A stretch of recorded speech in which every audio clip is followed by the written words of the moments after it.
बच्चों, first year political science यानी कि राजनीति विज्ञान के मूल आधार, इस पेपर में अपन पहली इकाई का जो एक इम्पोर्टेंट टॉपिक है, राजनीति विज्ञान में अंतः अनुशासनात्मक उपागम यानी इंटरडिसिप्लिनरी अप्रोच, उसको पढ़ रहे थे। और अपन ने देखा कि किस प्रकार राजनीति विज्ञान का संबंध अन्य सामाजिक विज्ञानों के साथ स्थापित किया जाए। इसके बारे में तीन दृष्टिकोण सामान्यतः प्रचलित हैं, परंपरावादी, व्यवहारवादी या अनुभवमूलक, और एक मार्क्सवादी। और तीनों ही दृष्टिकोण के अनुसार राजनीति विज्ञान का संबंध, एक बात तो तीनों में ही कॉमन है कि राजनीति विज्ञान का संबंध अन्य सामाजिक विज्ञानों के साथ है। अन्य सामाजिक विज्ञानों की सहायता से राजनीति विज्ञान के सिद्धांतों का प्रतिपादन हुआ है, और राजनीति विज्ञान के तथ्यों और समस्याओं का अध्ययन अन्य सामाजिक विज्ञानों की सहायता से, उनके निष्कर्षों की सहायता से होता रहा है। तो इसलिए राजनीति विज्ञान अन्य सामाजिक विज्ञानों से पृथक नहीं हो सकता। मैंने ये भी बताया था कि किस प्रकार सभी राजनीति विज्ञान भी एक सामाजिक विज्ञान है, और समाज में अन्य प्रकार की गतिविधियां, अन्य प्रकार के क्रियाकलाप जो होते हैं, चाहे वो आर्थिक हो, सामाजिक हो या फिर इतिहास की घटनाएं हो, इन सब का असर अंततः राजनीति विज्ञान के विषयों पर पड़ता है। इसलिए इन विषयों के साथ राजनीति विज्ञान का बहुत ही निकट का संबंध रहा है।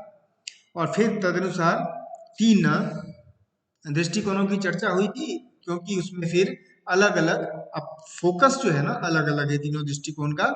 और मार्क्सवाद तो खैर आपने देखा ही, मार्क्सवाद के अनुसार राजनीति विज्ञान का सबसे ज्यादा असर राजनीति विज्ञान पर जो पड़ा है वो अर्थशास्त्र का पड़ता है, आर्थिक विषयों का पड़ता है, पूंजी और निजी संपत्ति का पड़ा है। इसलिए राजनीति विज्ञान का संबंध सबसे ज्यादा अध्ययन जो है वो जिस संदर्भ में करना चाहिए वो अर्थशास्त्र है। अब एक एक करके अपने प्रमुख सामाजिक विज्ञानों के साथ राजनीति विज्ञान के संबंधों की समीक्षा भी करेंगे। देखिए, इससे पहले मैं और ये भी बताऊं कि राजनीति विज्ञान जो है वो का संबंध न सिर्फ सामाजिक विज्ञानों के साथ है। मैंने अरस्तु का नाम लिया, मैंने हर्बर्ट स्पेंसर का नाम लिया, मैंने एंथ्रोपोलॉजी यानी मानवशास्त्रीय विकास का नाम लिया। ये सभी जो है ये राजनीति विज्ञान में प्राकृतिक विज्ञानों का भी एक संदर्भ देते हैं, किस प्रकार से उसका प्रभाव पड़ा। तो न सिर्फ सामाजिक विज्ञान बल्कि प्राकृतिक विज्ञानों का भी कई बार राजनीति विज्ञान के संदर्भ में उपयोग किया गया, उनके सिद्धांतों का, है ना। सबसे पहले अपन राजनीति विज्ञान और समाजशास्त्र इसका देखते हैं, इसका निकट का कैसा संबंध है। देखिए, समाजशास्त्र एक बहुत व्यापक विषय है जो समाज के विविध पहलुओं का अध्ययन करता है। सामाजिक संबंध हो, सामाजिक संस्थाएं हो, या फिर जो सामाजिक गतिशीलता हो, जैसे धर्म है, जाति है, परिवार है ना, इन सब का अध्ययन समाजशास्त्र के अंतर्गत होता है। और ये सभी राजनीति विज्ञान में बहुत महत्वपूर्ण भूमिका निभाते हैं।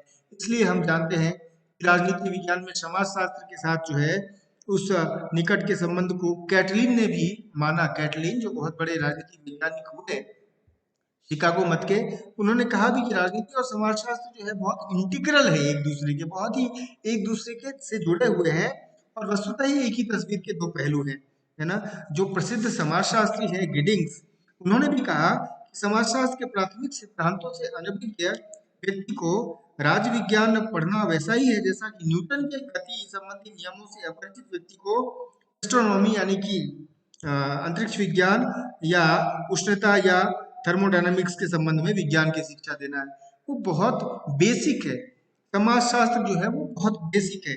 हम इसलिए देखते हैं कि गार्नर भी कहते हैं कि राजनीतिक सामाजिकता में गढ़ी हुई है, और यदि राजनीति विज्ञान समाजशास्त्र भिन्न है तो इसका कारण क्षेत्र का विस्तार है, न कि इस कारण कि उसे समाजशास्त्र पृथक करने के लिए किसी प्रकार की निश्चित सीमाएं हैं।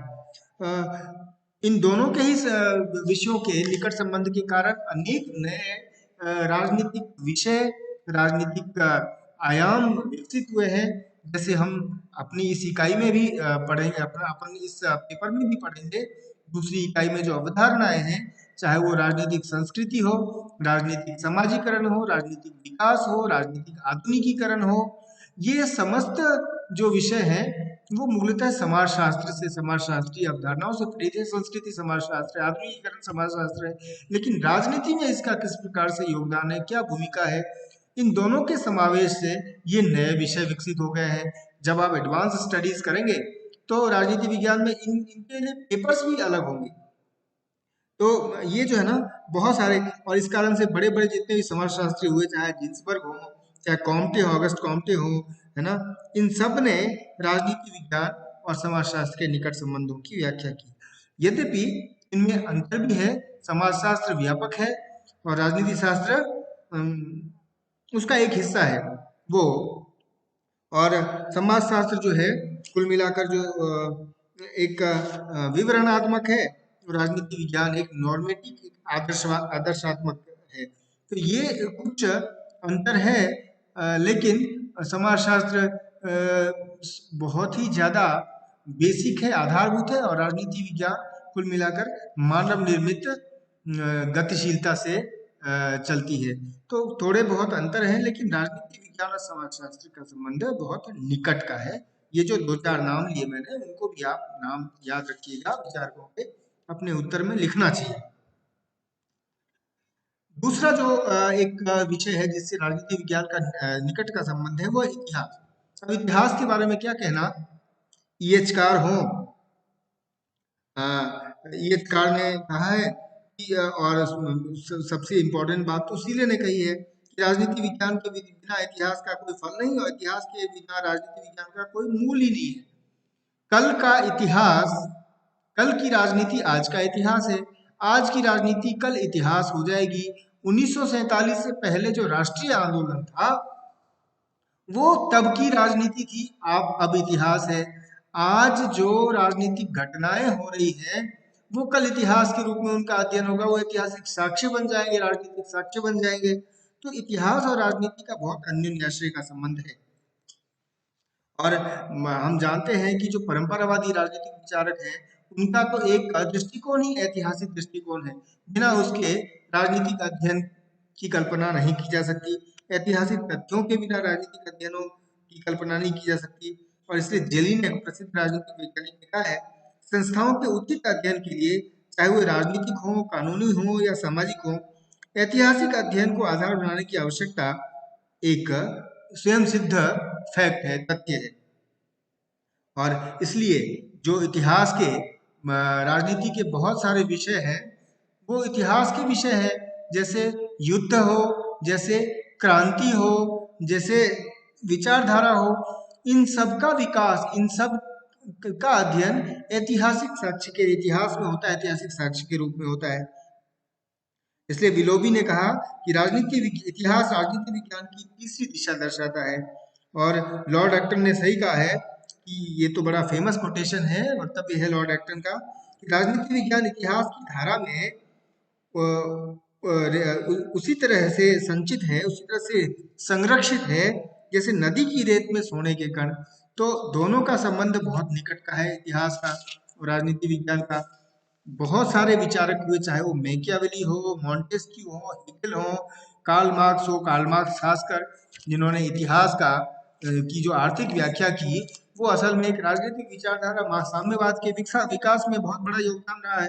तो मार्क्स हो, स्पेंसर हो, इन सब ने इतिहास और राजनीति विज्ञान के बहुत ही निकट संबंध को दर्शाया है, इतिहास के आधार पर राजनीति विज्ञान का अध्ययन किया है ना। ये है। अब विचारधाराओं को जानते हैं, हम उदारवाद हो या फिर मार्क्सवाद हो, आदर्शवाद हो, वो सब किसी न किसी ऐतिहासिक क्रांति, घटनाएं, युद्ध और किसी बड़ी राजनीतिक घटना से जुड़े हुए विषय हैं, है ना। इतिहास में चाहे वो 1688 गोरखपुर क्रांति हो, संसदीय व्यवस्था की शुरुआत होती है, आप संसदीय व्यवस्था की शुरुआत और लॉक के विचारों को पढ़ेंगे, और अगर आप फ्रांस की क्रांति को नहीं पढ़े, गोरखपुर क्रांति को नहीं पढ़े, तो आप ठीक से समझ नहीं पाएंगे विचारधारा उदारवाद को।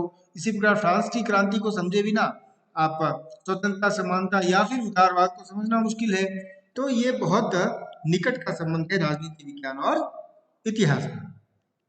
अब आते हैं अपन राजनीति विज्ञान और अर्थशास्त्र। देखिए, अर्थशास्त्र एक ऐसा विषय है जो कि जिसका उपयोग मार्क्सवाद ने राजनीति को समझने के लिए सबसे ज्यादा किया, और इन दोनों के ही समावेश से जो विषय बना, एक नया विषय बन गया पॉलिटिकल इकोनॉमी, राजनीतिक अर्थशास्त्र। वो एक अलग विषय के रूप में राजनीति विज्ञान में और अर्थशास्त्र में इसकी पढ़ाई होती है।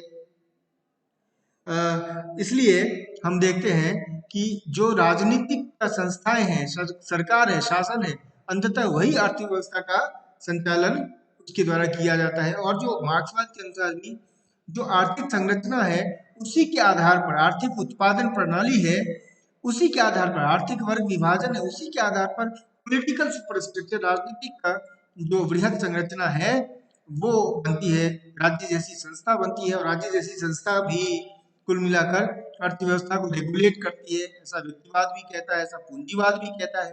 तो राजनीति विज्ञान और अर्थशास्त्र जो है वो भी बहुत निकट से जुड़े हुए हैं, हम इनको अलग नहीं कर सकते। एक सीधा सीधा उदाहरण हम देखें कि भाई देश की अर्थव्यवस्था चलती है, प्रति वर्ष उसका एक लेखांकन होता है, लेखा जोखा होता है, जिसको बजट कहते हैं। वो बजट कौन बनाता है? सरकार बनाती है। सरकार क्या है? राजनीतिक संस्था है ना। और वो बजट प्रस्तुत कौन करता है हर साल? वो एक मंत्री जो कि राजनीतिक व्यक्ति है, वो प्रस्तुत करता है। तो राजनीतिक कारणों से ही बजट का रेगुलेशन होता है, बजट बनता है, डिमांड्स आती है, मांगे आती है, उसकी पूर्ति की जाती है। तो राजनीति विज्ञान और अर्थशास्त्र जो है वो बहुत ही निकट से जुड़े हुए हैं। इनके अतिरिक्त राजनीति विज्ञान का संबंध नीति शास्त्र से, राजनीति विज्ञान का संबंध दर्शन शास्त्र से, खास तौर पर दर्शन से, क्योंकि दर्शन का एक प्रमुख, राजनीति का एक बहुत ही प्रमुख उद्देश्य जो है वो दर्शन की व्याख्या, दर्शन का अध्ययन करना है। चाहे वो हेगेल हो, अरस्तु हो, प्लेटो हो, कांट हो, ये सब राजनीति जो दार्शनिक है वो राजनीति विज्ञान, राजनीतिक दार्शनिक के रूप में उनका अध्ययन किया जाता है। तो राजनीति विज्ञान का संबंध दर्शन शास्त्र से, नीति शास्त्र से, और यहाँ तक कि मनोविज्ञान से। हम जानते हैं कि राजनीति विज्ञान में जो व्यवहारवाद नाम की विचारधारा विकसित हुई, वो मनोविज्ञान से भी प्रेरित हुई। व्यक्ति के व्यवहार, मानव के व्यवहार, मानव का की मन स्थिति, इसका अध्ययन आज अगर हिटलर के नाजीवाद और मुसोलिनी के फांसीवाद नाम की विचारधारा का अध्ययन होता है, तो हमें उन विचारधाराओं की उत्पत्ति, उन विचारधाराओं की क्रियान्वयन और उनके गुण दोष, उनके दोष में दोष ही है। ऐसी विचारधाराओं के गुण नहीं हो सकते जो एंटी डेमोक्रेटिक हो, जो अलोकतांत्रिक हो। तो कैसे विकसित हुआ, आखिर क्या कारण थे इसके पीछे? लोग हिटलर और पूरे तत्कालीन जर्मनी की राजनीतिक व्यवस्था के मनोविज्ञान का अध्ययन करते हैं, है ना। क्या हुआ, आखिर जर्मन लोगों ने हिटलर को क्यों समर्थन दिया, हिटलर ने ऐसी अतिवादी नीति क्यों अपनाई? तो राजनीति में मनोविज्ञान का अध्ययन, मनोविज्ञान का की स्थिति बहुत इंपॉर्टेंट है। हम कभी याद करें, युगांडा का एक शासक हुआ इदी अमीन, बड़ा क्रूर शासक था, बहुत ही अमानवीय शासक था, बहुत ही अमानवीय। तो कई मनोवैज्ञानिक ये अध्ययन करने की कोशिश करते हैं मनोवैज्ञानिक तथ्यों के आधार पर कि इदी अमीन आखिर इतना अमानवीय शासक होते हुए शासक कैसे बना, अमानवीय व्यक्ति होते हुए वो शासन कैसे कर पाया, किन आधारों पर कर पाया।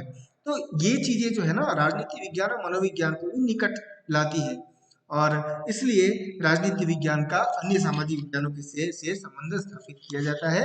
ये अपन ने एक प्रकार से राजनीति विज्ञान का अन्य सामाजिक विज्ञानों के साथ संबंध देखा। और अगर किसी विषय के बारे में छोटे प्रश्न हो, बड़े प्रश्न हो, तो आप लिखने में सक्षम होंगे। आप विचारकों, आप राजनीति विज्ञानकों को भी कोट करें तो ठीक रहेगा। पहली इकाई में ये सारे टॉपिक थे। अब अपन फर्स्ट पेपर में जब भी शुरू करेंगे तो अपन अगली सेकंड इकाई से शुरू करेंगे। इसके बाद अपन प्रयास करेंगे कि सेकंड पेपर की शुरुआत करें, उसकी पहली इकाई की शुरुआत करें।